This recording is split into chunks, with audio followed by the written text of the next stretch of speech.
Welcome to RGL English classes. आज हम discuss करेंगे कुछ इम्पॉर्टेंट फैक्ट्स जो कि आपको जानना बहुत ज़रूरी है। ठीक है, चलिए नोट नंबर 1 पढ़ते हैं।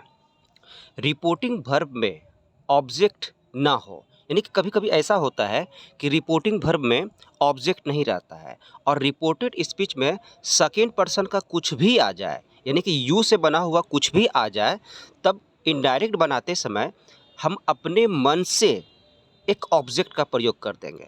ठीक है, और जैसे ही ऑब्जेक्ट का प्रयोग करेंगे ना, तो वहाँ पे सेट का सेट नहीं हो करके सेट बराबर क्या हो जाता है, टोल्ड हो जाएगा।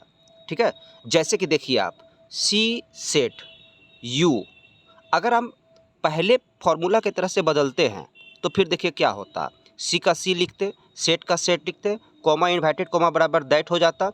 लेकिन क्या ये यू तो सेकेंड पर्सन हुआ, क्या हम सेकेंड पर्सन ऑब्जेक्ट के अनुसार जा पाते? ऑब्जेक्ट तो यहाँ है ही नहीं।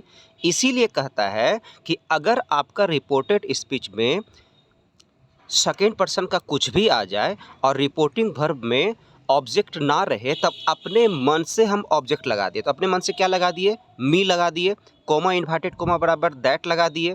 उसके बाद यू चला गया सेकेंड पर्सन ऑब्जेक्ट, ऑब्जेक्ट में मैंने क्या माना?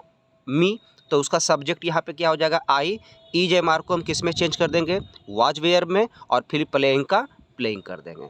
ठीक है, नेक्स्ट रूल देखिए, मतलब नेक्स्ट एग्जाम्पल देखिए। इसका नेक्स्ट एग्जाम्पल है I said she can do your work.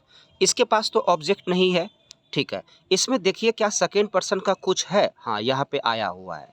इसका मतलब ये हुआ कि कहीं ना कहीं हमको ऑब्जेक्ट की ज़रूरत पड़ेगी, और ऑब्जेक्ट की ज़रूरत पड़ेगी तब वो सेट ना हो करके सेट किस में परिवर्तित हो जाएगा? चेंज हो जाएगा टोल्ड में। तो बनाते हैं इसको हम, आई सेट बराबर टोल्ड हो जाएगा, और ये अपने मन से हम ही मान लिए। अब चाहते तो यहाँ पे आई है तो मी नहीं मान सकते, लेकिन हर मान सकते थे। ठीक है, कुछ भी मान सकते थे, राम सीता, कुछ भी ऑब्जेक्ट आपको मानना ही पड़ेगा। उसके बाद कोमा इन्वर्टेड कोमा बराबर दैट देंगे।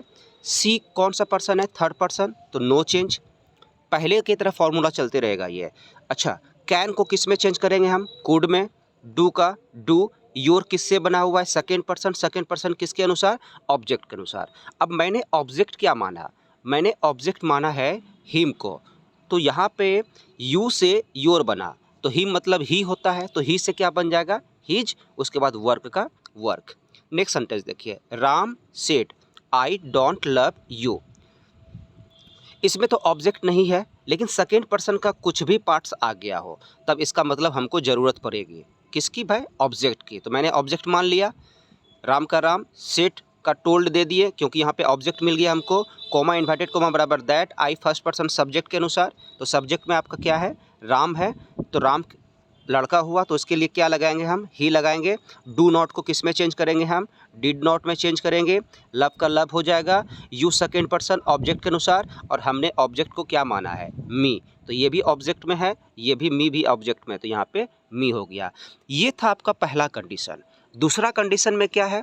दूसरा नोट में देखिए, यदि रिपोर्टेड स्पीच में कोई संबोधन वर्ड आ जाए, संबोधन का कोई वर्ड आ जाए, और वो वर्ड किसके रूप में रहे? किसी के नाम के रूप में रहे, तो ऐसी कंडीशन में उस नाम को ही हम क्या करेंगे? ऑब्जेक्ट बना लेंगे, और फिर सेड बराबर टोल्ड हो जाएगा। जैसे कि ही सेड राम। देखिए अब हम कैसे जानेंगे संबोधन है?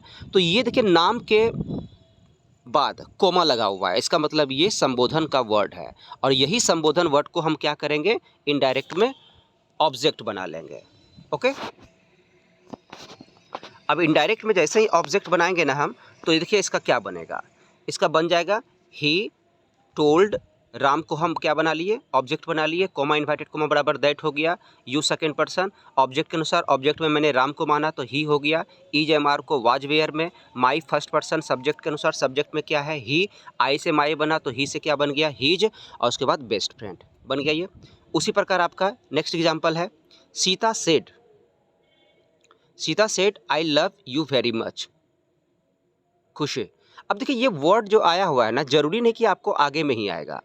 ठीक है ना, ये संबोधन वर्ड है, संबोधन कर रहा है, तो इस खुशी को जो है ना हम क्या कर लेंगे? अपना ऑब्जेक्ट बना लेंगे। ओके, सीता टोल्ड खुशी that, I first person subject के अनुसार, सीता क्या हो गया? सी, उसके बाद ये V1 है, V1 का फॉर्मूला क्या हो जाएगा V2, तो लव्ड लगा दिए। उसके बाद U सेकेंड पर्सन ऑब्जेक्ट के अनुसार, तो ऑब्जेक्ट मैंने किसको माना है, खुशी को, तो इसका ऑब्जेक्ट क्या हो जाएगा हर, उसके बाद वेरी मच।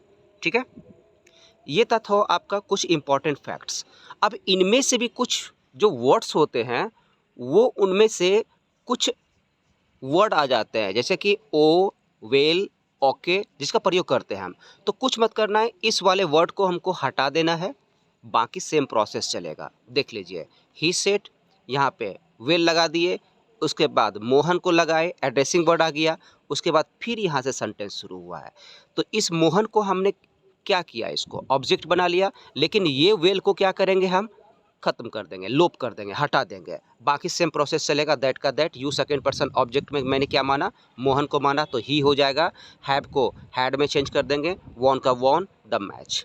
ठीक है, उसी प्रकार यहाँ पे देखिए दूसरा सेंटेंस में आया है आपका क्या, ओके, यहाँ पे ओके आया है, तो ओके वाला वर्ड को आपको हटा देना है, बाकी आपको बना देना है।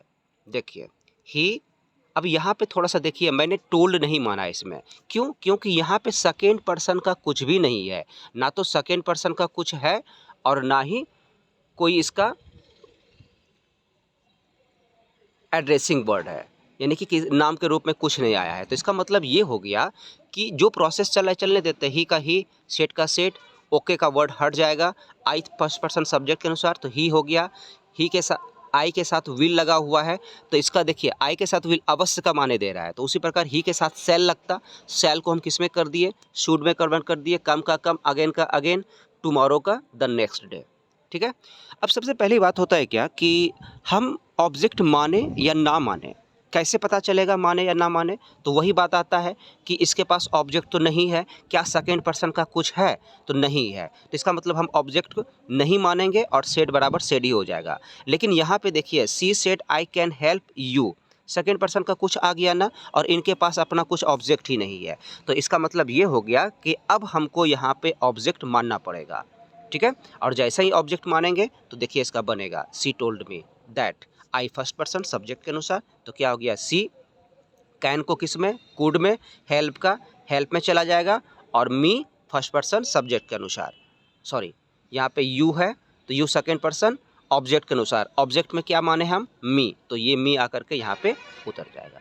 ठीक है, ये तो था आपका कुछ इंपॉर्टेंट फैक्ट्स। अब हम पढ़ेंगे इंट्रोगेटिव सेंटेंस पढ़ेंगे। ओके।